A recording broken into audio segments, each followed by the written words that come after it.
Pour aborder le Japon aujourd'hui, je ne vais pas vous parler de Tokyo, sa capitale, la 8e ville la plus densément peuplée au monde. Je ne vais pas non plus vous parler de Kyoto, considérée comme la capitale culturelle du pays et la destination favorite des touristes qui se rendent au Japon. Je vais plutôt m'intéresser à une thématique beaucoup plus alarmante, celle du vieillissement de la population. Au-delà de l'aspect purement économique et technique de cet enjeu démographique, on assiste à une brutale transformation des paysages. Maisons dépeuplées, écoles fermées, villages et campagnes fantômes. Selon le média économique Quartz, chaque jour, le pays perd 1000 habitants. Pour y voir plus clair, voici une carte du Japon avec ses principales villes qui attirent et qui concentrent les populations ainsi que les activités. À côté de ces métropoles, on a des villes ou des communes qui subissent le plus fort taux de décroissance de la population.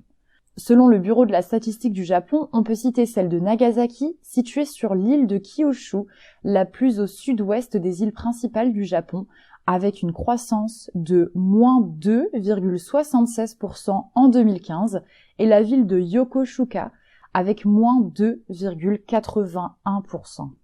Un exemple concret pour comprendre cette réalité est celui du logement. Pour régler la problématique de la désertification, le gouvernement a décidé de brader les prix. Certaines maisons sont purement données.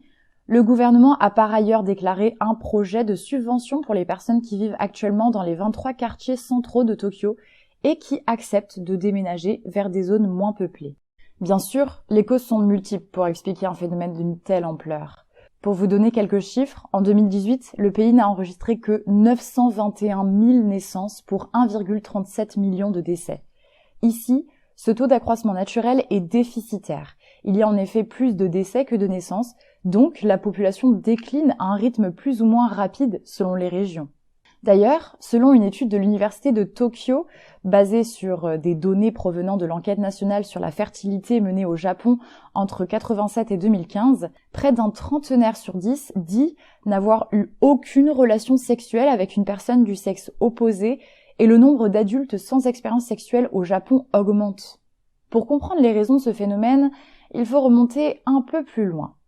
Après la Seconde Guerre mondiale, l'accroissement naturel du Japon atteint son maximum. En 1947, le haut niveau de natalité inquiète. Le retour en métropole de plusieurs millions de Japonais résidant auparavant dans les anciens territoires conquis nourrit la peur du surpeuplement.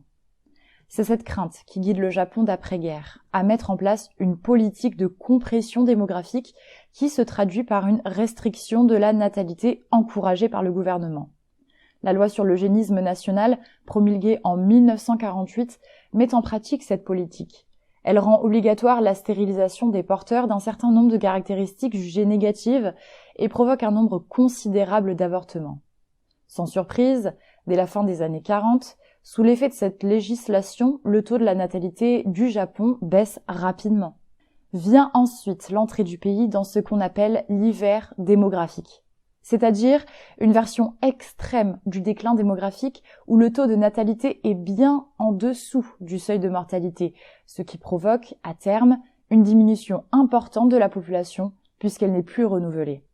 Selon le site Géoconfluence, rattaché à l'École normale supérieure de Lyon, à compter des années 70, la désaffection des Japonais et surtout des Japonaises pour le mariage est un des facteurs essentiels de la chute des naissances.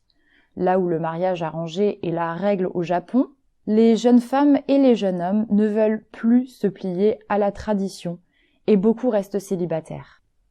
En parallèle à cette diminution des naissances, on assiste à des progrès de la médecine, de l'hygiène publique et la généralisation du système national d'assurance maladie qui donne au Japon les scores de longévité les plus élevés au monde.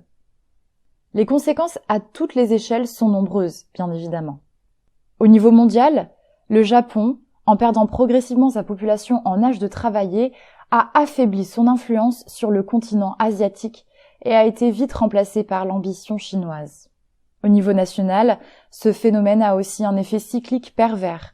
Le déclin et le vieillissement de la population entraînent irrémédiablement une baisse de la consommation et de l'activité, donc, en somme, un recul du PIB. Il y a également une déstabilisation du système de santé et de retraite, ce qui participe à l'augmentation insoutenable de la dette publique. Au niveau local, comme je l'ai dit précédemment, on peut observer des villes ou des villages zombies, des maisons laissées à l'abandon. À titre d'exemple, dans le village de Nagoro, dans le sud du pays, pour sensibiliser à la désertification des campagnes japonaises et pour lutter contre la solitude, l'artiste Ayano Tsukimi a eu une idée assez particulière. Elle a confectionné 350 poupées à taille humaine qu'elle a placées un peu partout pour redonner un semblant de vie à ce village fantôme. De nombreux bâtiments ont été aussi modifiés dans le but de s'adapter. Des écoles fermées se sont transformées en bains thermales japonais, des anciens logements sont devenus des maisons de retraite. Le gouvernement japonais n'a pas hésité à recourir à une immigration plus forte, avec une législation dans ce sens en décembre 2018 pour répondre efficacement à cette pénurie de main-d'œuvre. Face au vieillissement de la population japonaise, l'accent est mis désormais sur les secteurs de l'innovation et des nouvelles technologies, dans lesquels les robots se sont imposés un peu partout. En 2019, un travailleur sur 9 au Japon est un robot.